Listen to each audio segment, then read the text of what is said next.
Labdien, draugi! Priecājos jūs redzēt mūsu pirmajā podkastā. Mani sauc Ilmārs Bravackis, pārstāvu Iconfit Latvijā. Mūsu podkastā varēsiet sekot līdzi sarunām ar veselības speciālistiem, fitnesa treneriem, influenceriem un valsts pārstāvjiem veselības nozarē. Tāpēc iekārtojies ērtāk un aiziet! Es atceros, kā tu man lasīji lekcijas zālē, kritizēji, jā. Es piedzīvoju visu to, ko jūs redzat Instagramos. Zinot sevi un cik ātri es grimstu, es pieļauju, ka es varētu būt arī laba nāra. Man sākās veselības problēmas, ceļu problēmas, tas nav veselības etalons. Tas, ko jūs redzat uz skatuves, tas nav paraugs. Šodien pie mums ieradusies viese, tātad Patricija, vairāk pazīstama kā Triša, personīgā trenere, fitnesa eksperte, Bombshell projekta autore un, protams, arī Latvijas nāra. Priecājos, ka esi ieradusies. Sveiks, Ilmār. Mēs ar tevi jau darbojamies arī tavos projektos. Redzam, ka bieži posto tātad savos storijos arī mūsu produktus. Redzu, ka esi iecienījusi arī mūsu brendu un zīmolu. Jā, tāpēc uzaicinājām tevi uz mūsu šo te pirmo podcastu. Vēlamies uzzināt par tevi arī vairāk. Tātad, ko cilvēks dara, lai uzzinātu vairāk par kādu? Noteikti iegooglē. Kad mēs par tevi iegooglējām, tātad, principā, jau minētā informācija arī nāca gaismā, bet pamanījām arī vienu tādu, varbūt, lietu, kas nav tik plaši zināma, ka tava karjera ir sākusies ar šo te modeles karjeru un darbu Milānā. Pastāst, lūdzu, kāda bija šī pieredze? Jā, tā ir taisnība. Sāku es savu vispār, es pat nevarētu teikt, ka tā es aizsāku savu sporta karjeru, bet tā es vienkārši aizsāku savu dzīvi. Tas bija tāds mans lielais dzīves posms, mans notikums. Es gribēju savu dzīvi veidot ap šo te industriju, un es izvēlējos notievēt, jo es toreiz, kad es to izdomāju, nebiju atbilstošajās formās. Es izvēlējos notievēt, toreiz, protams, es nezināju, ko to darīt, cik tas ir veselīgi un kādas sekas būs manai veselībai pēc tam uz to. Es to izdarīju, es tur aizbraucu, man sanāca, es tur nodzīvoju gadu, pusotru, ja nemaldos, periodiski atgriežoties Latvijā, un es teikšu tā pieredze bija acis atveroša, jo es piedzīvoju visu to, ko jūs redzat Instagramos. Skaistās dzīves, lukžurī ballītes, viss, kas pienākās tajām ballītēm. Ja? Visu modeļu dzīves aizkadrus, slimošanas, veselības problēmas, ar kurām es arī pati saskāros un diezgan ilgi gadiem cīnījos pēc tam. Gan skaisto, gan slikto, un tā teikt. Un tad bija viens brīdis, kad es atgriezos Latvijā periodiski uz, manuprāt, Ziemassvētkiem, un es vienkārši savu veselību biju novedusi tik tālu, ka es sapratu, ja es aizbraukšu vēlreiz atpakaļ uz Milānu, es varētu arī neatbraukt. Līdz ar to es sāku pievērsties sportošanai, sāku iet uz sporta zāli, jo es biju novedusi sev līdz tādam posmam, ka es gāju pa trepēm un ģību nost.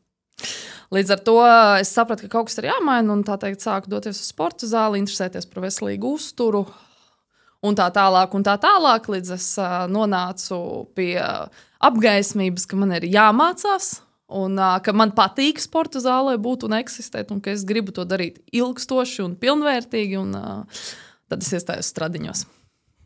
Tātad varam noprast, ka tas arī bija lielākais izaicinājums. Tātad tieši šis veselības jautājums, ar ko saskaras modeles. Jā, tātad tās nav baumas, un tā tiešām arī ir. Šis veselības jautājums tātad ir tieši tā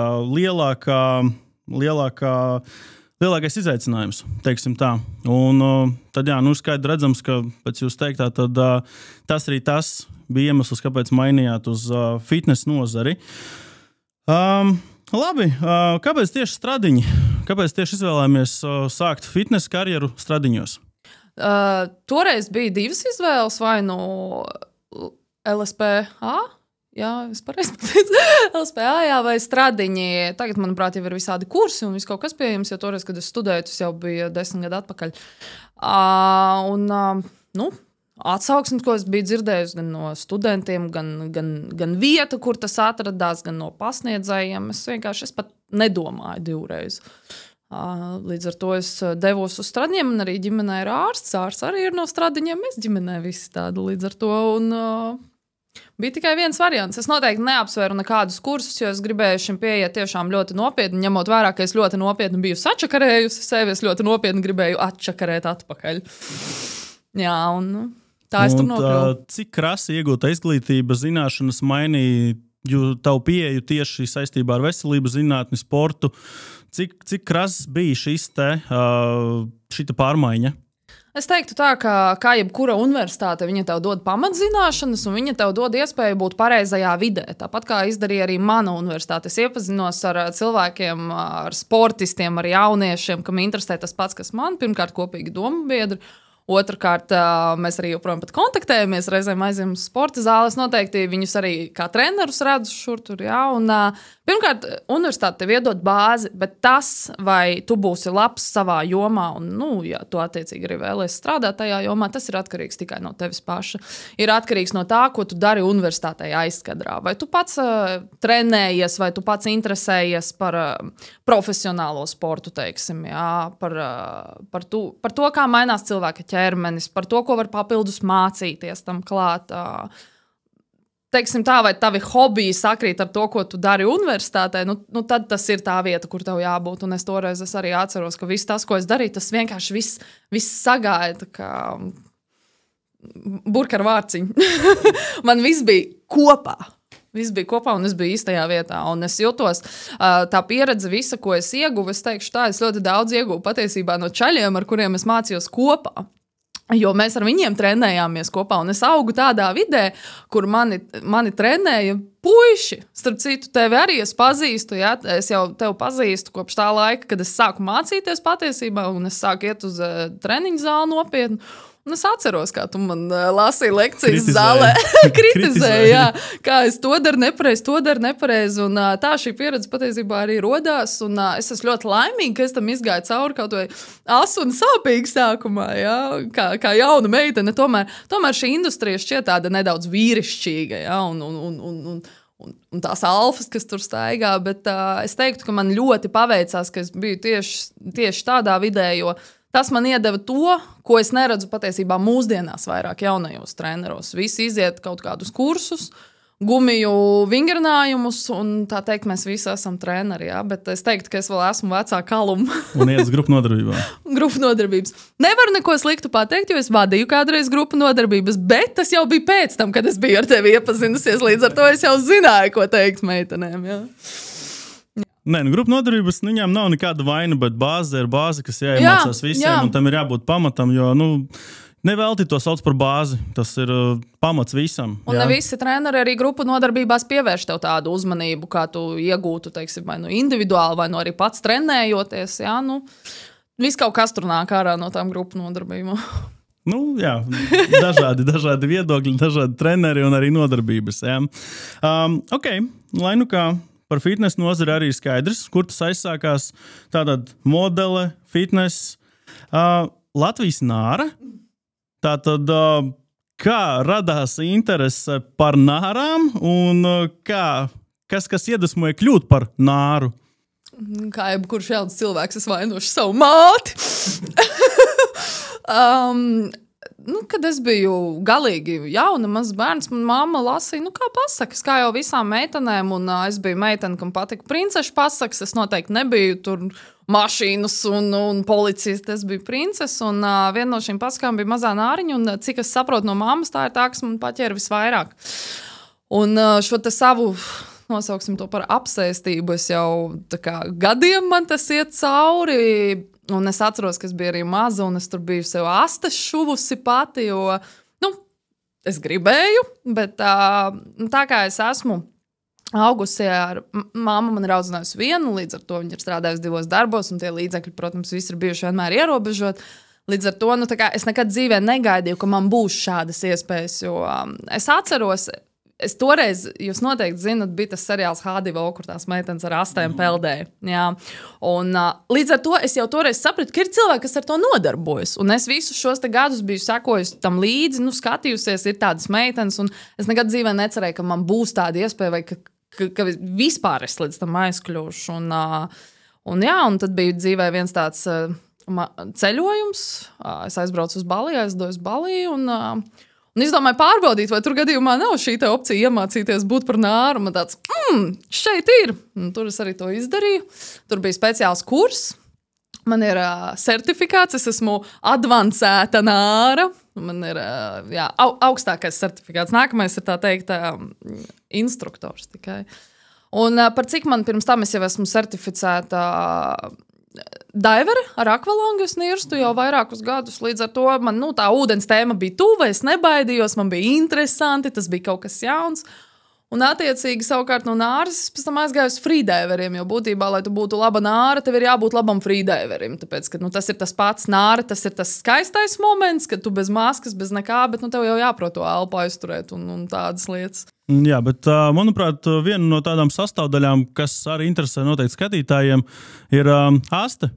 Saprotu, pirmās mēģināju šūt pati. Jā. Tur pat istabā es arī ar viņām biju. Ņemot vērā, ja jau tu esi certificēta nāra, tad tas noteikti nav tas līmenis, kur tu vēlies rādīt. Un noprotu, ka aste noteikti ir viena no svarīgākajām sastāvdaļām šim te hobijam. Un pastāst vairāk par astēm. Es noprotu, ka tas ir super komplicēts un nemaz tik, nezinu, pat jāsaka, lēts hobijs tas nav. Tas noteikti nav lēts hobijs, jā. Ar astēm... faktiski, tad, kad es aizbraucu uz Baliju, es tur dzīvoju, es gan Baliju, gan Filipīnās es pārlidoju, pēc tam es dzīvoju vairākus mēnešus, un es jau kādu laiku iepriekš, tad, kad es sapratu, ka es tur tā nāra varēšu būt, ka man to asti vajag. Un es jau biju sen atradusi kādu, kurš viņas taisa, protams, tāpēc, ka es par to interesējos, un mana pirmā aste ir silikona aste, ko es pasūtīju turpat Filipīnās.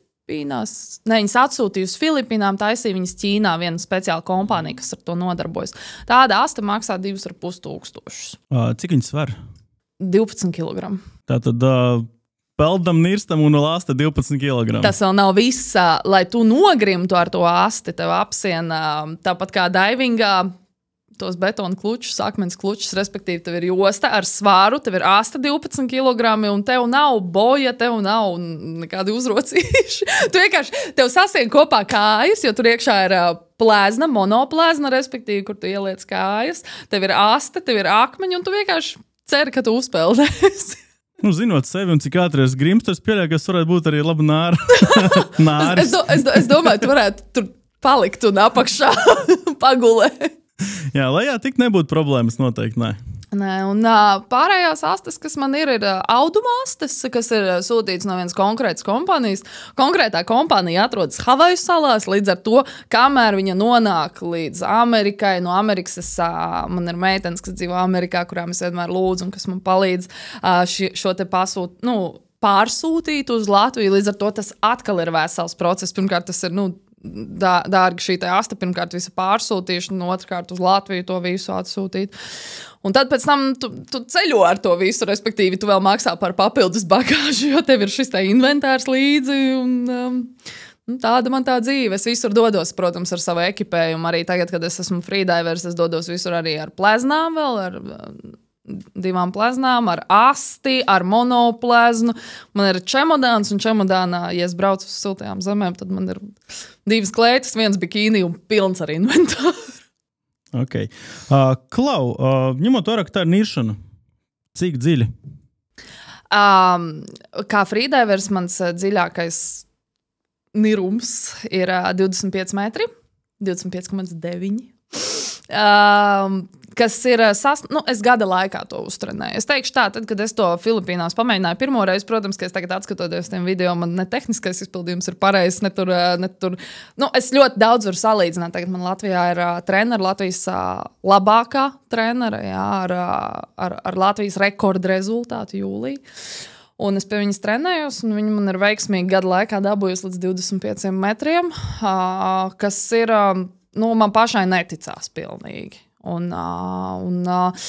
Teikšu tā, freedivings ir viens, mēs ejam gar trosi, mēs ejam ar pleznām normāli saprotot, ko mēs darām, un mums ir konkrēts mērķis tikt līdz lejai, līdz galam un atgriezties augšā. Ar nāru tu īsti tā nedari. Ar nāru tavs mērķis ir aptuveni 10 metros kaut ko tur šurpu, turpu, gar korali, kaut ko iepozēt, parunāt ar zivīm no sērijas. Cik ilgi? Tas laiks nekad nav ilgs. Tas laiks, ko es pavadu zem ūdens, teiksim, 25 un 25 ir 1,5 minūte. Un ar nāru, būtībā tas pats ar nāru vienkārši ir tā, ja freediverim ir konkrēti kustību daudzums, ko tu dari un ko tu nedrīksti vairāk darīt, jo tu tērē skābekli, tad ar nāru tev ir jākustās visu laiku. Tev pozas visādas un locīšanās un smaidīšana. Un būtībā ar katru pozu un katru kustību tu tērē skābekli zem ūdens, kas tev ir ķermenī. Līdz ar to tas nāras pasākums, viņš nekad nav tik ilgs, kā tu, teiksim, kā freediveris vari nonirt, tur vēl tā kā pabūt un tad nirt uz augšu ar nāru.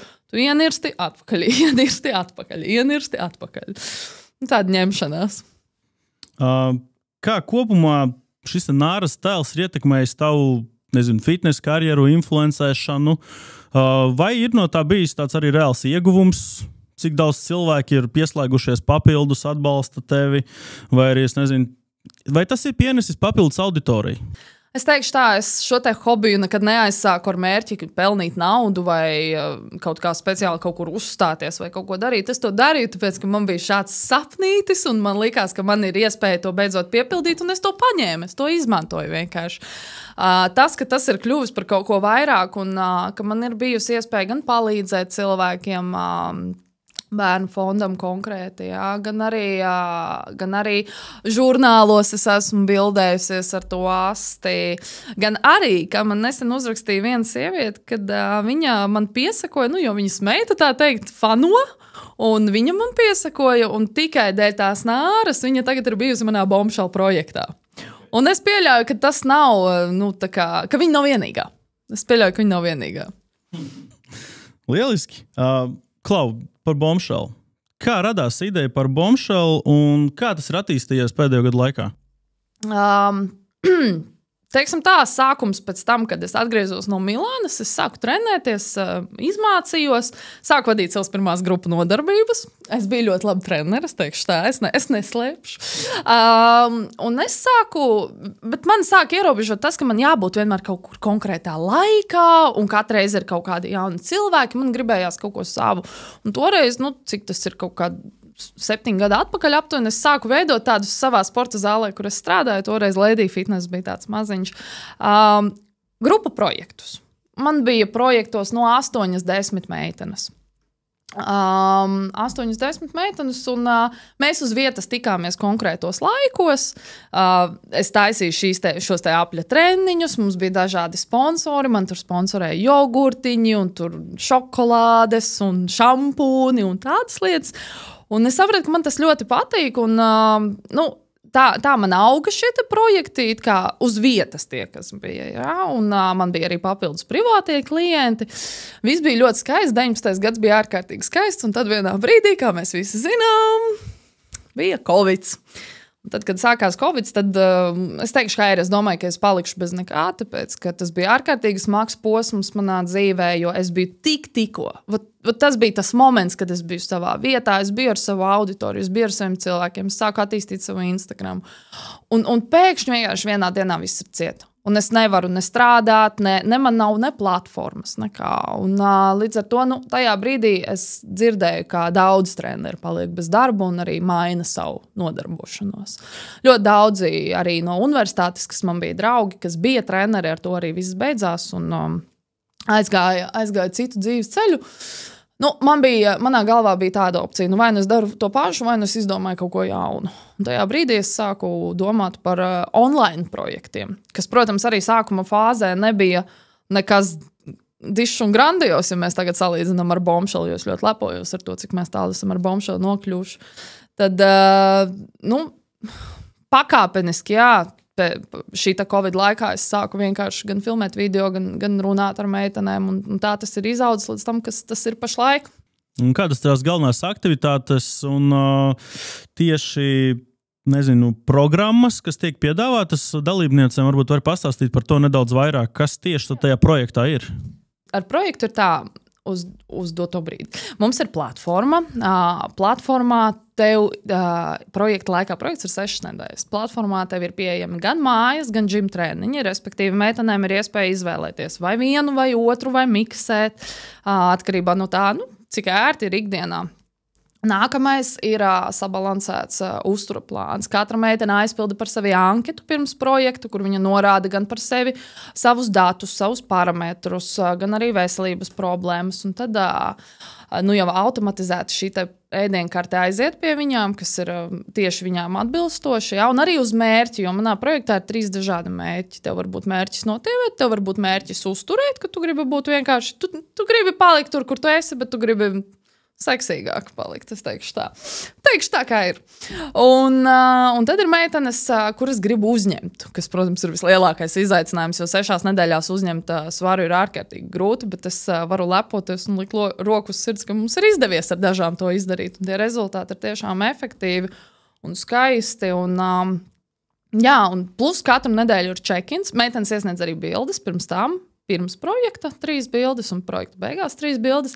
Katru nedēļu ir check-ins. Check-inā meitenes atzīmē, kā viņām iet, kā viņas ievēroja uzturu, kā viņas gulēja, kā viņas dzēra ūdeni un tā tālāk. Un apakšā viņas var pievienot komentāru, un es atbildu katrai meitenei. Katru nedēļu es atbildu katrai meitenei, respektīvi visu 6 nedēļu garumā notiek šis process, un tad ir gala bilde, un tad ir izvērtēšana, kurā piedalās arī citi treneri, jo mēs dodam balvu par labāko rezultātu. Jau dodam vairākas balvas, tāpēc, ka projekts ir attīstījies tā, ka mums ir šie sponsori. Un šos labākos rezultātus man palīdz izvērtēt arī treneri no malas, lai nebūtu tāds mans vienbalsīgs viedoklis. Jo es ar meitenēm runāju, dažas no viņām es pazīstu. Jā. Daudzas no viņām arī atkārtot iet projektā. Es teiktu, ka katrā projektā man ir 10–15% meitenes, kas ir bijuši vai nu iepriekšējā vai iepriekš. Līdz ar to es saprotu, ka es kaut ko daru pareizi, ja jau cilvēki atgriežas. Un tieši šī iemesla dēļ, lai nebūtu lieku jautājumu par to, tad man ir piesaistīta šī treneru komanda, kas praktiski katrā projektā ir 6 treneri. Katrs atbildīgs par dažādām jomām un specialitātēm. Līdz ar to mums tas rezultāts gala beigās sanāk vienkārši izskaitļojams. Okay. Un kādi ir tādi, es nezinu, ievērojamākie, lielākie tev atmiņā palikušie rezultāti? Nezinu, ir kāda dalībniecēm, kas ir sasniegusi vienkārši, fenomenāls rezultāts pa šo 6 nedēļu periodu. Kaut kas, nezinu, tur plus kilogrami N vai nomesti tur, 20, piemēram, jā? Vai ir kaut kas tāds, kas ir tiešām tāds spilgti palicis atmiņā? Es teiktu tā, ka vispilgtāk man atmiņā paliek tas, ka man meitenes pasaka, ka paldies, Triša, tu mainīji man dzīvi. Tāpēc, ka mana projekta mērķis nav tagad tev likt notievēt drastiski, noteikti 6 nedēļu laikā ne 20 kilogrami. Maksimālais, kas man ir bijis, ir 10 pāri kilogrami, kas, kā mēs zinām, kilograms nedēļā ir tāda veselīga tieviešana, izņemot gadījumus, ja tev ir, 30 kilogrami, ko mēs, tad pirmajā nedēļā, protams, ka tev iztīrās zārnu saturs, liekais ūdens, kaut kas ir sakrājies, jā, un tad nokrīt 3 un 2, un tālāk tas aiziet pa vienam. Jā. Līdz ar to tā var būt. Bet es savās projektos nemeklēju meiteni, kas notievē, kas nomet visvairāk. Es meklēju fit. Sākumā man projekts saucās Fit Queen. Tagad tas ir pārsaucies par Bombshell. Jums ir projekts sponsors Dr. Feldmaņa privāta klinika, kas sponsorē meitenes ar pilnībā apmaksātu krūšu plastisko operāciju pēc projekta beigām. Tāpēc Bombshell. Bet Fit Queen, jo mēs meklējam fit rezultātu. Es meklēju meitenes, kas pareizi nomet, kas pareizi uzbūvē, un pie tā visa, kas to nedara drastiski. Jo tāpēc es skatos uz tām check-in lapām, un tāpēc es beigās to ņemu vērā, jo es gribu redzēt, ka tu saprati, ko tu dari projektā, ka tu projektā iemācījies nevis taisīt crash diet un vienkārši pēdējās 2 nedēļās nobadoties līdz galam, bet ka tu saprati no sākuma līdz beigām, ko tu tur dari un kāpēc tu to dari. Un, tie rezultāti viņi ir dažādi. Man ir bijušas meitenes, kas uzņem. Pēdējā projektā meitene uzņem 3 kilogramus, kas ir ļoti grūti, ja? Bet viņai uznāca arī 10 centimetru dupsi, kas ir vienkārši amazing, crazy rezultāts. Viņa bija arī man top 6 meitenēs, līdz ar to uzbūvēt tiešām ir visgrūtāk. Ja? Un meitenes, kas maina to proporciju, kas tā teikt ir uz uzturēšanu, tas saucās uz uzturēšanu. Jā, tā ir proporcija izmaiņas vienkārši. Jā. Tie rezultāti vispār, tu redzi sākumā cilvēku, sievieti. Es jau saku bez formām, bet formas ir, jā, bet pēc tam tu redzi vienkārši atlētu. Tas manā galvā, tas man liekas ir skaisti, ir fenomenāli, ka tu dzīvē gribi kaut ko spēt, ka tu gribi tagad skriet ātrāk, vai spēt pacelt lietas, vai piecelties no gultas, ka tev nesāp mugura, vai pietupties, ka tev nesāp ceļi. Un arī, kad meitenes man rakstīja par to, ka Triša, paldies, tu pamainīji man domāšanu ikdienā, un es šito ņemu līdzi, es pēc tam dzīvošu, varbūt ne ar 6 treniņiem nedēļā, kā ar projektā, bet es regulāri tagad trenēšos, es saprotu, ko nozīmē ēst pareizi, es saprotu, ka man ir jāiet gulēt un ka tas ir svarīgi. Ja? Tas ir mans lielākais ieguvums. Tās pārmaiņas, ko tu redzi, ka aizvien vairāk cilvēku vienkārši saprot, ko viņi sev dara. Nē, 6 nedēļas tas ir diezgan īsts periods, lai, teiksim, kaut ko izmainītu, tā ilgtermiņā, bet tas noteikti ieliek ļoti stabilu pamatu, turpināt tātad šo ceļu arī pēc paša projekta. Klau, ņemot vērā, ka tās balvas ir tik saldas, ja? Noteikti ir, tā sajūta, ka ir procents meiteņu, kas nāk tieši ar ideju, ka es nāku pēc balvas. Bet vai tiešām arī kādai izdodas sasniegt šādu, teiksim, balvas rezultātu? Pēc tavs pašas viedoklis tāds, kritiskais mazliet. Vai tas ir tik vienkārši, kā šķiet? Šīta balva, kāpēc šāda balva? Viņa ir nākusi pēc pašu meiteņu lūguma. Kādreiz, kā jūs teicat, man bija jogurtiņi un šampūni un viss bija sajūsmā. Un tad viena meitene man pienāca kāda un teica, Triša, viss ir fantastiski, pēc projekta mēs jūtamies tā un izskatāmies tā un tā, bet zini, kas mums nav? Mums nav krūtis. Un par cik es pati... Man liekas, ka jau biju aizgājusi pie doktora Feldmaņa un pat biju ielikusi sev krūtis. Jā, tad es vienkārši aizgāju pie viņu un es viņam teicu, tā, doktor, man ir piedāvājums tāds un šitāds. Un tad mēs esam, un es teikšu tā, ka katra meitene, kas nonāk līdz galam, kas tiek līdz tai balvai, jā, ir meitenes, tur ļoti daudzas meitenes piedalās, konkrēti uz balvu, un ļoti daudzas meitenes piedalās arī vienkārši tāpēc, ka viņām patīk pirmkārt programmas, pirmkārt uzturs. Tas, kā es komunicēju, es teiktu, man ir īpatnēja komunikācija ar meitenēm. Tā noteikti nav nekāda jēlu olu žonglēšana un ārkārtīgāka salstariņu būšana. Es esmu diezgan skarba, konkrēta un es teikšu tā, kā ir. Līdz ar to meitenes, kas tiek līdz galam, ne visas meitenes, kas uzsāk projektu, pirmkārt tiek līdz galam, tāpēc, ka varbūt no sākuma tas liekas, kas tas ir 6 nedēļas, pēc tam tu saproti, ka tagad es saprotu, kāpēc puse no viņām netika līdz galam. Ja? Tas standarta rezultāts ir tāds, ka aptuveni 60% tiek projektam līdz beigām iesniedz pēdējo check-in.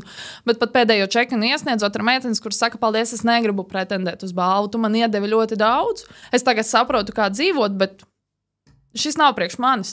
Un pēc tiem rezultātiem, kad mēs ejam, visas meitenes, kas, teiksim, šajā projektā mēs apbalvojam top 6, pirms tam bija top 20, līdz mēs tikām līdz tam top 6.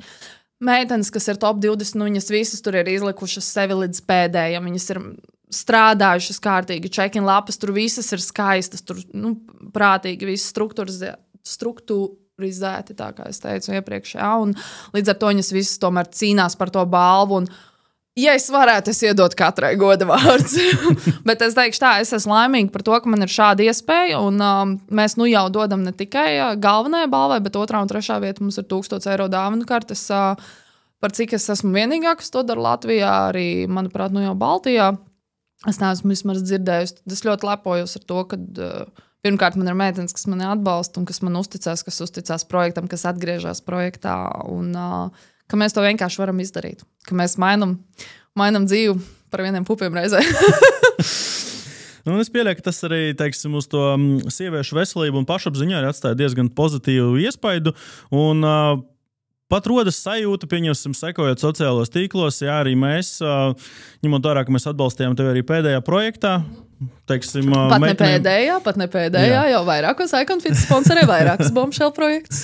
Tātad meitenēm projekta laikā ir iespēja tātad ar tikai meitenēm zināmiem kodiem dažreiz iegādāties produktus pa labākām cenām, un mēs redzam arī sociālos tīklos šo te apjomu, kāds tad, teiksim, ir, un redzam, ka šīs meitenes, kas ir projektos, viņas arī paliek pašpārliecinātākas, atvērtākas un sāk arī iespējams darboties aktīvāk sociālajos tīklos. Tas ir tas, ko mēs kā pamanam, jo viņas parādās un arī redzam, ka tu kopā ar viņām parādies diezgan bieži. Līdz ar ko es domāju, ka tas spēlē diezgan lielu lomu sieviešu pašapziņai, veselībai un kopā.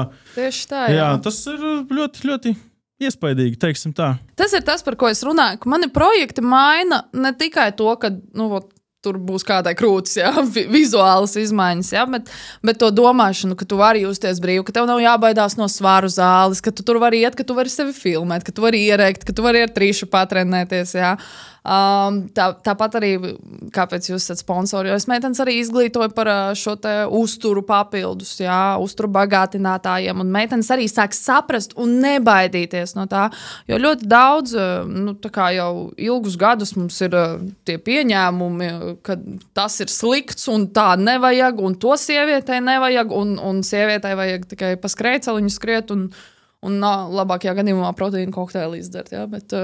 Un tas arī ir apšaubāmi, vai tiešām to vajag. Un tad es meitenes vienkārši mēģinu šādi te izglītot. Un tāpēc, jo viņas saprot, viņas uzreiz saprot, un jo vairāk tu saproti, jo labāk tu jūties. Un, protams, arī vizuālas izmaiņas, kas beigās iedod to pārliecinātību par sevi, jo tu jau to nevari noliegt.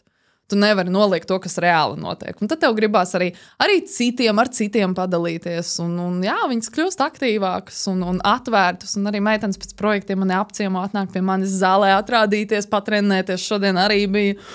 Tā tāda visa savstarpējā komunikācija un tas emocionālā sievišķā celšana ir vienkārši tas, kas mūs tur visus, es teiktu, Ja, tas ir ļoti labi, īpaši šī izglītošanas daļā. Arī mēs Iconfit esam plānojuši šajā gadā krietni daudz laika veltīt tieši šeit izglītojošai daļai, stāstīt skatītājiem par to, kāpēc tas produkts, ko mēs esam izveidojuši, ir tieši tāds, kas viņam ir sastāvā, kāpēc mēs viņu nepadaram tik garšīgu, cik gribētos. Ka, nevienmēr tas man ļoti garšo. Jā, bet mūsu tā ideja ir, Iconfits ir Clean Nutrition Company. Tas nozīmē, ka mēs produktus veidojam tieši pēc idejas, ka nepievienojam neko lieku. Mūsu produktiem tā tad nav dažādas mistiskas krāsvielas klāt, saldinātāji pēc iespējas, kas šobrīd ir iespējams veselīgāki. Neliekam tam pašam, vai proteīnam tos pašus krīmerus klāt, jo tā sastāvdaļa nav nepieciešama. Mūsu ideja ir piedāvāt maksimāli vienkāršu produktu. Līdz ar to arī gan mūsu whey proteīniem, kolagēniem, kreatīnam, visi produkti, cik ir iespējams, ir pieejami arī bezgaršīgās, bezsmaržīgās, bezkrāsainās versijās. Tātad tu maksā tieši to naudu par pašu produktu un neko papildus, vairāk. Un tā izglītošana, tas ir jādara. To šobrīd dara krietni retie. Ir kompānijas, kas nodarbojas ar agresīvu, manuprāt, nepārāk pieņemumu mārketingu, bet tā ir viņu izvēle, un klientam ir arī pašam ir jāsaprot, vai tiešām tas apvainojums strādā, tā. Tad prātīgāk tomēr ir skatīties virsū uz etiķetēm. Tas ir tiešām vērtīgi, ka ir šis darbs tieši ar cilvēku, tiek rādīts, mācīts, stāstīts. Tam tiešām būtu jābūt, un arī mēs personīgi, tikai priecātos un atbalstītu, ja treneri un fitnesa sejas entuziasti ar to vairāk nodarbotos. Bet, tiešām prieks dzirdēt, ka vismaz kāds to dara. Paldies jums! Es ļoti novērtēju katrā projektā un katrā sadarbībā, kāda mums ir komunikācija. Tas arī man ne tikai kā trenerim, bet arī kā uzņēmējai, kā ir. Ir ļoti nozīmīgi, lai šīs attiecības būtu atbalstošas pirmkārt, otrkārt saprotošas, lai mēs viens otru varētu sadzirdēt un to, ko mēs gribam viens no otra dabūt ārā. Līdz ar to jūs neesat pirmā kompānija, ar ko es strādāju. Un man šī sadarbība ļoti patīk, un tāpēc es arī gribu jūs rādīt meitenēm, jo arī jūsu produktus es arī pati lietoju jau diezgan ilgi, un neko sliktu vispār nevaru pateikt. Paldies. Klau, viens tāds punkts, ko mēs varbūt izlaidām pāris vārdos, pastāst par savu personīgo pieredzi sportā.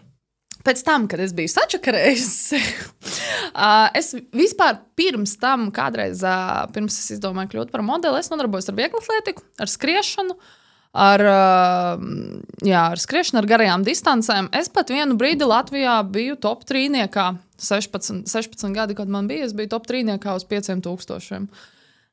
Kas ir mans tāds personīgais sasniegums, un es lepojos, nedaudz bēdājos, ka es no tā aizgāju, bet Teiksim tā, jo vairāk es augu, jo vairāk es mācos un jo vairāk es saskaros ar profesionāliem atlētiem, es ļoti labi saprotu, ka šī karjera nav īpaši ilgstoša, teiksim tā, jā, un profesionālais sports ir ārkārtīgi grūts. Līdz ar to es vairāk priecājos ar to, ka es varu dot savu pieredzi, pastāstīt, ka man viņa ir vispār, jā, es varu dalīties ar savu pieredzi, un, bet, ka es tomēr kopsumā varu palīdzēt cilvēkiem. Palīdzēt cilvēkiem nevis iet vienkārši vai nu vienā vai otrā grāvī, tur mēs būsim supersportisti, vai mēs vienkārši neko nedarīsim, vai mēs visu laiku tusēsim, bet ka es mācu, kā iziet pa vidu, ka tu vari būt gan tas, un ka tu vari uzturēt savu veselīgu dzīvesveidu un būt sportists ar labiem rezultātiem. Un ka tu vari iet brīvdienās un tas tā, bet tā ir viena mana pieredze. Es biju viegli atlēta. Nākamais, tad, kad es sāku studēt, mums bija sacensībās powerlifting jāpiedalās. Bija vai nu skatus jākāp vai powerliftingā, un par cik es uz skatus jau biju izmēģinājusi kāpt, tāpēc, ka tieši, kad es atgriezos no Milānas, es biju ļoti kaulaina, ļoti atbilstoši Latvijas bikini standartiem. Jā, un pēc tam es tā teikt izmēģināju arī powerliftingu. Es teikšu tā, bikini bija kaut kas ļoti drastisks, un es negribu teikt neko negatīvu par to sportu. Man ir vienkārši mans personīgais viedoklis, par kur varbūt mēs runāsim citreiz. Līdzīgi kā pie modelēm? Līdzīgi kā pie modelēm. Tas cilvēks, kas tur beigās ir, tas nav veselības etalons. Tas, ko jūs redzat uz skatuves, tas nav paraugs. Uz to nav jātiecās. Tas ir viens īsts mirklis. Pats bēdīgākais tas, ko es dzirdu, ir no meitenēm, kas uzstājās uz skatuves, un es to darīju, lai citiem parādītu, ka es varu. Tas, ka tu ikdienā ej uz zāli, tas, ka tu ēd veselīgi, tas, ka tu kaut vai posto savos sociālajos tīklos savus treniņus, tas ir tas, kas cilvēkiem to parāda. Jā? Tas, ka tu cēlies katru dienu ar labu seju, nevis aizpampušu, ka tu esi aktīvs brīvdienās, kad tev ir veselīga ģimene, kad jūs kopā kaut ko darat, esat aktīvi. Ja? Tas ir tas, kas cilvēkiem to parāda, jo tas, ka tu uzkāpi uz skatuves, to visi redzēs tajā brīdī, to tikai tie, kas to redzēs. Un tas viss pēc tam tiks aizmirsts. Man neviens klients nekad dzīvē nav jautājis, vai es esmu bijusi uz skatuves. To zinu, tāpēc, ka es par to esmu stāstījusi šādu tādu, un to zinu tuvākie, bet vai man ir tāda pieredze? Nē, tāpēc, ka tas nav tas, kas maina dzīvi. Ja? Par powerliftingu savukārt runājot, es vienkārši nedavilku. Jo man ļoti interesēja paaugstināt savu spēku un izturības rādītājs. Līdz ar to es esmu arī trenējusies pie dažādiem treneriem. Es vispār visu dzīvi, kopš es trenējos pie treneriem. Nav tā, ka es tagad vien izmācījos stradiņos, un es tagad esmu pati gudrākā, un es visu zinu. Ja? Līdz ar to man šī jaunā pieredze katrā šajā ievirzē sporta veidā ir patiesībā arī svētīga ļoti, jo es iepazīstos gan ar cilvēkiem, nozaru pārstāvjiem, jā, profesionāļiem. Un es vienkārši nedavilku, tāpēc, ka, lai es būtu kaut kādos, kā to saukt, augstā līmenī, topos, jā. Man būtu jāvelk un jāspiež stipri vairāk nekā es varu un nekā ir tas mans dedications to darīt. Jo, kā jau es teicu, tā kā es mācu savām meitenēm, ka var gan dzīvot, gan tustēt, tāpat es arī pati daru, bet šis te profesionālais līmenis prasa tiešām ļoti lielu un smagu un ilgstošu atdevi. Tas nav pat pusgada jautājums, tas ir vairāku gadu jautājums. Kamēr tu tiec tur, kur tu tiec? Šajā jautājumā es principā lielākoties atbalstu šo te viedokli, jo būsim reāli profesionāls sports, kas tiešām tātad ietver sevi starptautiskas sacensības, kaut vai vietēja mēroga, bet augstā līmenī. Diemžēl viņš vairs nav veselīgs. Ja? Tāpēc, principā, lielākoties, ja cilvēks nav gatavs tam veltīt papildus laiku, arī līdzekļus. Līdzekļus noteikti, jā. Tad līdz ar ko visdrīzāk ir jāpaliek pie fiskultūras. Tas, ko es arī nepateicu, tagad, pieņemsim, tad, kad es biju skrējēja, un es arī skrēju ne tikai 5 km treniņos, lai noskrētu ātri 5 km, tev jāskrien 20 km. Un man pēc šādiem te skrējieniem, man sākās veselības problēmas, ceļu problēmas, man bija sacensības un publiskie skrējieni arī bieži vien, kas ir tie fanu skrējieni brīvdienās, teiksim, pusmaratonu noskrien. Mana māma vienmēr gaidīja finišā ar šprici. Jau finišā vienkārši tāpēc, ka es līdz finišam tiku knapi, un man mugurkauls vairs netur, ceļa vairs netur, un vienkārši es pēc tam tur pat bikses nost un dibenā. Lai es varētu diklofenaks, lai mugura iztaisnotos, lai man nebūtu viss krampjos. Nemaz nerunājot par papildus sportu uzturu, kas ir, lai tu varētu izvilkt šīs te treniņu slodzes. Jā? Nu, tā kā. Tas bija tāds smags periods, smags laiks manā dzīvē, bet tā ir pieredze. Tāpēc mēs esam šeit šodien. Un arī treneris ar, teiksim, zināšanu bāzi, tas arī, ja nav paveicies, ka tu viņu pazīsti personīgi, nav draugs, ja, tad tas tomēr arī kaut ko maksā beigās. Jā, protams. Jā. Līdz ar ko, ja gribās tiešām to līmeni, sportiskos rezultātus, ne tikai hobija līmenī, tad... Tāpat kā mana niršana, viņa pašlaik ir kā hobijs, bet tomēr es trenējos regulāri, un mēs braucam niršanas treniņu nometnēs, man arī nākošana daļa būs, es dodos projām uz niršanas treniņu nometni, kas arī ir viss izdevumi, bet es gribu to darīt ar treneri, es gribu, lai man ir šīs zināšanas, un es negribu nodarīt sev pāri, kas ir ļoti liela kļūda cilvēkiem, ka viņi izdomā, ka viņiem treneri nevajag, ka viņi saskatās influencerus un YouTube'us un no tā mācās. Tā arī es sāku mācīties, es nevaru noliekt, tāpēc mani Vilmārs salamāja. Jā, bet treneris ir vajadzīgs. Jums ir jāsaprot, ka tas ir ieguldījums sevī un savā dzīvē ilgstoši. Tev viņam nav jābūt blakus visu dzīvi, bet tomēr viņš tev ieliks to, ko tu pats varbūt nesapratīsi un neaizdomāsies. Vismaz pamatus. Jā. Noteikti pamatus tas, kas nepieciešams. Ok, forši. Šeit, kā redzams, mums arī domas sakrīt. Klau, pastāsti vairāk par uzturu bagātinātāju lomu, kādus tu pati pieņemsim izvēlēs. Mums šeit principā ir dažas no populārākajām pozīcijām. Jā, tā kā noteikti ar ikdienā kaut ko lieto, izvēlēs, varbūt vari pastāstīt vairāk, kāda ir tā bāze, ko izvēlēs tu, un kā tu viņus sev esi piemeklējusi, vai tas, es nezinu, pēc ieteikumu, pēc kaut kādiem deficītiem analīzēs, kā tieši tu piemeklē to, kas tev vajadzīgs? Sākums man bija tāds, ka es mēģināju visu pēc kārtas, kā jau, kad es sāku mācīties un sāku iet uz zāli, pirmo reizi man vajag visu. Vai man to vajag, es nezinu, bet es to gribēju. Un uz doto brīdi es jau esmu atsijājusi produktus, kas man patīk un ko es izmantoju. Un, protams, ka tas viss ir nācis arī caur analīzēm, tāpēc, ka tas ir arī tas, ko es vienmēr uzsveru savām meitenēm. Ja jūs gribat konkrēti zināt, kādus jums vitamīnus vajag, kādi jums ir deficīti un kāpēc ar veselību varbūt notiek tas, ko vajag, primāri tas ir analīzes, ko vajag uztaisīt, lai saprastu, kas ar tavu ķermeni notiek. Mēs nevaram tā no zila gaisa izdomāt, veikalā, es varētu paņemt vitamīnu tādu un tādu, tāpēc, ka viņu lieto Anna un Marija un Kaspars no sērijas. Līdz ar to es uz doto brīdi uzturā izmantoju papildus proteīnu kokteili, kas ir pēc treniņiem. Reizēm no rītiem, ja man ir slinkums taisīt brokastis, tad es vienkārši uztaisu proķīti no rīta, kas absolūti nav nekas slikts. Tas nav, kā to sauc, Steroīdi, tas bija tas vārds. Ķīmija, jā, tā nav nekāda ķīmija. Tas ir vienkārši dehidrētas olbaltumvielas. Un dienās, kad mēs nevaram savākt īpaši, jo, tad, kad mums ir sabalansēts uzturplāns, ir konkrēts makrovielu daudzums, kas mums ir jāuzņem. Un, teiksim, ņemot vērā, ka es svēru 75 kg, tas ir 150 gramu olbaltumvielas ikdienā, līdz ar to 150 gramu olbaltumvielas ir diezgan daudz vistas. Līdz ar to izdzert proteīnu kokteili, tas atrasina ļoti daudz jautājumus un problēmu. Tas ir viens. Tad ir arī vitamīni, kas ir papildus, ko es lietoju, gan D vitamīns, gan multivitamīns sievietēm, ko es arī iesaku obligāti zivju eļļa. Jā, tas jau, un nav tā, ka es to lietoju tagad tikai un sāku vakar vai pagājuši mēnesi. Es regulāri lietoju vitamīnus no 12 gadu vecuma.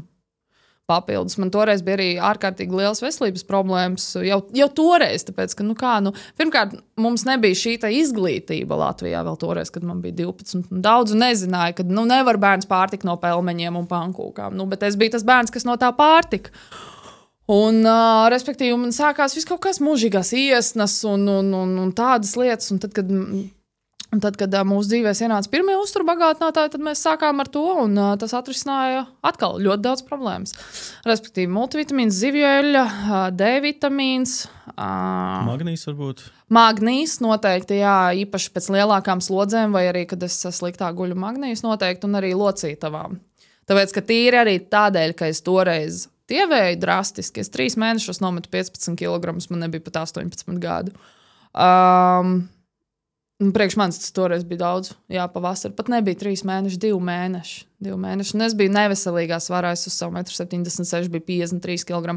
Respektīvi, mīļie, tad, kad jūs tievējat drastiski un nepareizi, jūs zaudējat ne tikai taukus, jūs zaudējat gan muskuļu masu, gan kaulu sastāvu, gan tad, kad ir galīgi sūdīgi, tad arī no orgāniem tiek ņemts. Jā, līdz ar to tāpēc sāks visādi ģīpšanas un tādas lietas. Un meitenēm arī mati, nagi, ragi cieši. Jā, tas par to vispār nerunāju. Reproduktīvā sistēma pa pieskaru. Man pirmās sieviešu dienas sākās 19 gados, kad es biju atbraukusi uz Latviju, un man viss bija kārtībā, un es biju sākus trenēties. Tāda bija man dzīvība. Un jā, un kaut kas vēl. Noteikti proteīna batoniņi man ļoti patīk, īpaši, man pieklibo tā gatavošana līdzi un sabalansēšana. Es zinu, ko es ēdu. Es labi ēdu, bet tas, kad man katru dienu būs kaut kas, tas tā nav, diemžēl. Un ņemot vērā, ka man bieži gadās kaut kādi pārsteiguma treniņi, jo man viņa nav saplānota. Tad man kāda draudzene grib ar mani, vai tad man pēkšņi ir basēns un kaut kas tāds. Tad man vienmēr somā ir kaut kādi 4 batoni vienkārši, lai, kas, tad es varu kaut ko iemest mutē. Man liekas, ka uz doto brīdi tas ir arī viss. C vitamīns, rudens pavasaris. C vitamīns, tas... Man liekas, ir, protams, vitamīni. Tas ir tāds... Ir lietas, ko es neuzskatu par vitamīnu, jau vairāk. C vitamīns, tur grams dienā, tas jau tāds standarta viena porcija. Īpaši arī šajos tiešām laikapstākļos, un man personīgi, jo es basēnā visu laiku peldos un ar slapju galvu staigāju, tas ir vienkārši... Man jau standartā tas visu laiku iet, un es jau savu ķermeni esmu patiesībā par cik gadiem es jau trenējos un sakoju sev līdzi, es jau jūtu, kad man uzreiz kaut ko vajag. Es uzreiz tev zvanu, es Vilmāra, man vajag to. Vai ne? Nē, protams, jā, tad tas ir tas, kad iemācies, tad jau tu jūti. Bet ko darīt cilvēkiem, kuri vēlās, teiksim, pievienot kādu uzturu bagātinātāju savam uzturam, bet viņi vēl projām nezin, kā to darīt? Pie kā viņiem sākotnēji vērsties? Labi, es saprotu, ka ir pozīcijas kā C vitamīns, tur omega-3, magnīs, kuras, principā lieto visi, var lietot visi, un nekas principā slikts no viņiem nevar būt. Jā, tā kā ļoti grūti būs pārdozēt šos uzturu bagātinātājus, lietojot vismaz tā, kā to nosaka ražotājs, rakstot uz iepakojuma. Jā, tā kā praktiski nevienam nebūs komplikācijas, nekādas, nezinu, tur, kā saka, tur blakus efekti. Jā, bet, pieņemsim, piemeklē, nezinu, tur to pareizo D vitamīna dozu vai kaut ko, tad griezties pie trenera, iet pie nutriciologa, dietologa vai ārsta, jo, pieņemsim, pēc personīgās pieredzes bieži vien saskaros ar to, ka Latvijā arī ārsti mediķi, viņi īsti nedarbojas vai nevēlas darboties tieši šajā preventīvajā medicīnā, kas ir tas lauks, kurā tieši šī pirms slimības fāze būtu tieši atbalstāma ar dažādiem uzturu bagātinātājiem, kam noteikti jābūt piemeklētiem. Kāds ir tavs skatījums, kā tu ieteiktu cilvēkam, kurš grib kaut ko, izmēģināt, kam uzticēties? Jo mūsdienās, skatoties internetā, var ieraudzīt jebko. Jā, kā jau es iepriekš minēju, marketings šobrīd ir brīžiem pat ļoti rupšs, nesaprotams, agresīvs, salīdzinošs, ļoti, ļoti daudz un dažādi. Kā piemeklēt, pie kā nākt, kam jautāt? Tu jau pats atbildēji uz šo te jautājumu, jā. Pirmkārt, primāri ir jāsaprot, ka uzturu bagātinātājs tas nav risinājums. Tev ir jābūt gan sabalansētam uzturam pirms tam, gan sabalansētam dzīvesveidam un treniņiem, un tikai kā augstāko un pēdējo posmu piramīdā tu skaties šos te uztura bagātinātājus. Tu nevari neēst un tagad dzert tikai proteīnu, kokteļus un vitamīnus un cerēt, ka viss būs kārtībā. Tā, kad es biju modeli, tad es tā darīju. Tāpēc, kad es nevarēju ēst, es nedrīkstēju ēst, mīļie. Ja? Tur ir cita lieta. Bet, tāpat kā pie trenera, tev vajag speciālistu treniņos, tev vajag speciālistu arī uzturā. Visiem cilvēkiem, kas interesējas ne tikai par sporta zāli, bet vienkārši par savu veselīgu dzīvi, ir nepieciešama šī konsultācija attiecīgi ar nutriciologu vai dietologu, un kas precīzi arī iesaka, ko tev darīt tālāk. Jā. Klausās tavas sūdzības vai ko, un iesaka tieši preventatīvi, kā tu teici, jo, diemžēl, mums ārsti un mūsu medicīnas sistēma ir tāda, kas nevēlas popularizēt šo to, jo nevienam vesels cilvēks nav vajadzīgs. Līdz ar to ir... vienkārši nepieciešams kāds, kurš kaut ko zina. Jo tu nevari kā cilvēks vienkārši pieņemt un izdomāt, ka tu tagad visu vari un visu saproti. Tev vajag kādu, kurš kaut ko pastāsta. Un tās nav atkal šausmīgs izdevums un naudas izmešana, kad tu parunā ar jomas speciālistu. Tā ir atkal investīcijas sevī. Tu saproti kaut ko, tu zini kaut ko, tu zināsi kaut ko darīt nākošreiz. Ja tev atkal sākas tur tādas un tādas problēmas, ja? Un attiecīgi, kā jau es minēju, tās pašas analīzes, ja? It kā nevar pārdozēt, ja? Bet, teiksim tā, es to laiku, kad es dzīvoju Balī un Filipīnās, kāda ir diēta? Zivis un rīsi, kas it kā nav slikti, kas ir olbaltumvielas un ogļhidrāti, bet kas ir daudz zivīs? Zivīs ir ļoti daudz B vitamīnas. Vai es noņēmu savu B vitamīnu nos? Nē, es atbraucu uz Latviju ar 2 virs normas B vitamīnu, kas savukārt man izmetās izsitumu gan uz sejas, gan uz muguras. Hipervitaminozi. Jā, tieši tā, kas it kā nav nekas slikts, es no tā nenomiru, un man nekādas drausmīgākās veselības izmaiņas nav, bet tas ir tieši tas, ko es jums gribu pateikt, ka tu nevari tā vienkārši ņemt vitamīnus, un tagad tu dzersi šitos, jo to dzer Anna un Pēters. Ir tomēr jārunā ar kādu un jāsaprot, ko tu dari, un arī tomēr par to jāsaprot, kā savienojumā ar tavu diētu, jo cilvēks, kurš dzīvo Latvijā šajos platumgrādos, viņš neēd to pašu, ko dzīvo cilvēks Filipīnās, ja tu aizbrauc tagad uz pusgadu. Jā, tev ir jāsaprot, ko tev paņemt līdzi, pieņemsim. Tas mums Latvijā uz doto brīdi ir ļoti moderni paņemt un aizbraukt uz pusgadu kaut kur. Tā kā... Un noteikti arī tāda piebilde, ko es esmu novērojis personīgi kad jautāju, ņemot vērā, ka es ar šiem produktiem darbojos, jau negribu samalot, iespējams, pat 10 gadus.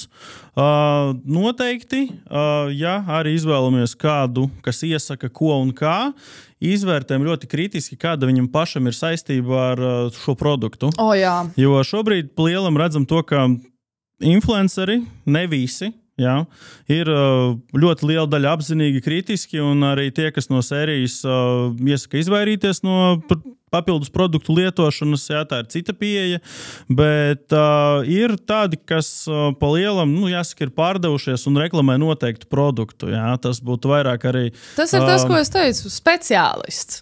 Influenceris nav speciālists. Jā. Influenceris ir, jums to ir jāskatās kā uz reklāmu, uz visu, ko viņš paņem rokās, tā ir reklāma. Vai tā patīk viņam un viņam par to nemaksā, vai viņam par to maksā ļoti daudz naudas, tāpēc viņš to reklamē. Jā. Tāpēc ir tā kritiskā domāšana, un tiešām jums ir jāparokās un jāpaskatās, kas ir aizmugurē tam cilvēkam, no kurienes viņš nāk un ko viņš tiešām zina. Nevis cik skaļi viņš kliedz. Jā, tas ir noteikti moments, jā, kas šobrīd ir ļoti aktuāli. Es ceru, ka mums būs iespēja uz priekšu arī uzaicināt kādu no patērētāju tiesību aizsardzības centra uz šo sarunu, jo, pieņemsim, par uzturu bagātājiem runājot, ir jau diezgan stingras vadlīnijas. Tur ir vesels dokuments, atrodams internetā, 34 lapis, ja nekļūdos, tieši par uzturu bagātinātājiem, veselības norādēm, kā viņus drīkstētu reklamēt un piedāvāt un tā tālāk. Jau šīs te paliek aizvien aktīvāk, jo, pieņemsim, arī mēs redzam, ka šī kategorija šobrīd ir strauji augoša. Jā, mēs, protams, atpaliekam no Skandināviem par gadiem vismaz 5, kur, ja mēs iesim veikalā, mēs redzēsim to, ka tas pats, uzturu bagātinātāja kategorija ir principā lielāka par alkoholu. Jā, tas, manuprāt, tas ir labi, jo cilvēkam vairāk būtu jāsako līdzi, jā, un tas alkohols, diemžēl... Alkohols ir uzturbagātinātājs. Alkohols ir dopings. Dopings. Alkohols ir dopings, to es noteikti varu teikt, jo viņš ir vada tātad starptautiskajās asociācijās atzīts kā dopings. Tātad 100 gramu pirms starta nav opcija. Noteikti pieķers. Jā. Bet, tātad šobrīd mēs ejam uz to, ka šī kategorija strauji attīstās. Jā, arī mēs, kā ražotājs, kā zīmols, pie mums nāk partneri un jautā šo kategoriju paši. Jā, un mēs maksimāli ātri cenšamies attīstīt, cik no mūsu puses tas ir iespējams, bet ņemot vērā, ka mēs to darām, teiksim, likumā noteiktajās normās, veidā un ātrumā, jā, tad tas ir brīžiem diezgan ilgs un arī brīžiem sāpīgs process, godīgi sakot, jā, jo mēs pašlaik esam, teiksim, atpalikuši no kaimiņu valstīm arī, jā, kur arī viss tas reģistrācijas process tur ir atvieglinātā kārtā. Šeit mums ir šis tas smagais un garais, jā, tā kā katru jaunu produktu izveidot, notestēt viņu, tad saskaņot ar PVD, arī iepakojumu ar to pašu ptācu. Jā, tas aizņem krietni daudz laika. Plus tas arī ir diezgan dārgi. Bet mēs kā uzņēmums, kā zīmols, mēs cenšamies to darīt maksimāli operatīvi. Tiešām ceram, ka mēs attaisnojam mūsu, teiksim, pircēju, lietotāju, fanu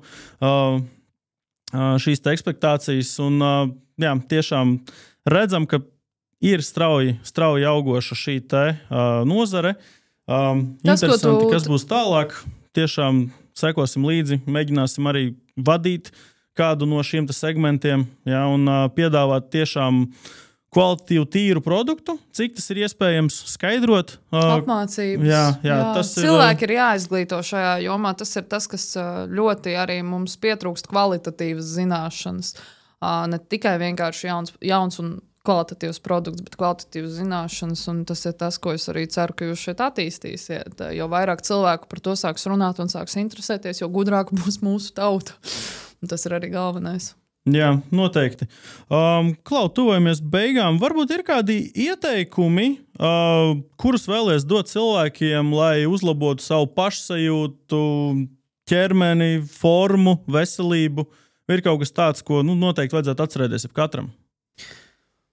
Atrodiet speciālistu. Atrodiet speciālistu, kas jums patīk, mīļie.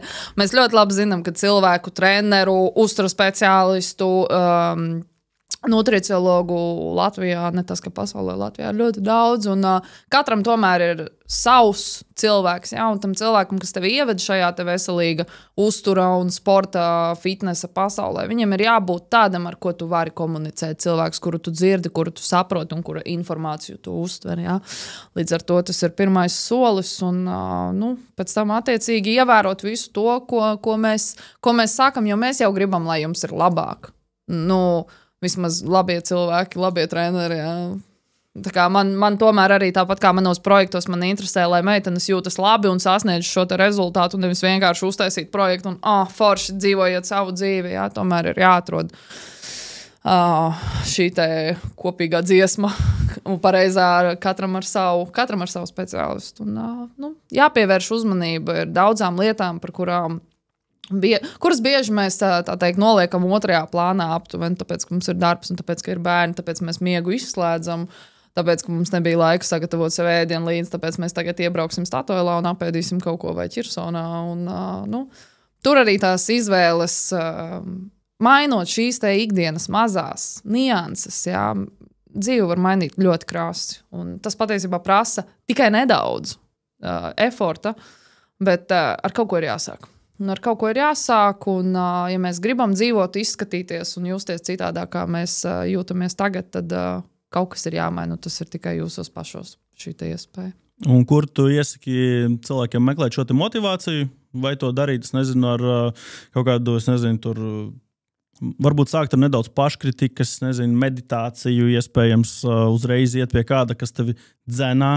Es teikšu, ka kamēr cilvēks nav tajā zemākajā posmā un viņam neliekas, ka viss ir pilnīgā, tikmēr tu nemeklēsi palīdzību. Tu nevari cilvēkam, kuram ir pilna krūzīte, ieliet vēl ūdeni. Tad, kad cilvēks nonāk līdz šai te saprašanai, ka viņam vajag palīdzību no malas, tāpat kā mums vajag iet uz terapiju un, es nezinu, tādā garā, tikai tad tu sapratīsi, ko tev vajag un ko tu esi gatavs uzklausīt. Cik daudz informācijas tu esi gatavs uzklausīt. Līdz tam katrs nonāk kaut kādā dzīves posmā. Super. Manuprāt, lieliski nots nobeigumam. Paldies, ka ieradies pie mums. Klau, noteikti padalīsimies arī tātad nobeigumā ar taviem sociālajiem tīkliem, kur sekot.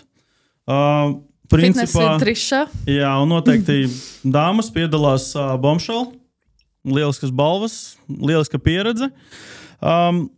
Sekotāji, skatītāji, priecāšos, ja sekosiet mūsu podkastam, atbalstīsiet mūs, ieteiksiet labu materiālu, idejas, iespējams personības, cilvēkus, ar ko vēlaties, lai runājam. Un viena lieta, kas mums šobrīd nav, mēs vēl neesam līdz galam finalizējuši podkasta nosaukumu. Es piedāvāju izsludināt nelielu konkursu. Jūs varētu tātad sagatavot savu ideju, varat sūtīt privātā ziņā, sociālajos tīklos, varat rakstīt komentāros zem šī podkāsta. Labākās idejas autoram dāvana karte 100 eiro vērtībā. Lai uzvar labākais! Paldies, Trišu, vēlreiz par ierašanos. Paldies skatītājiem! Visu labu! Čau!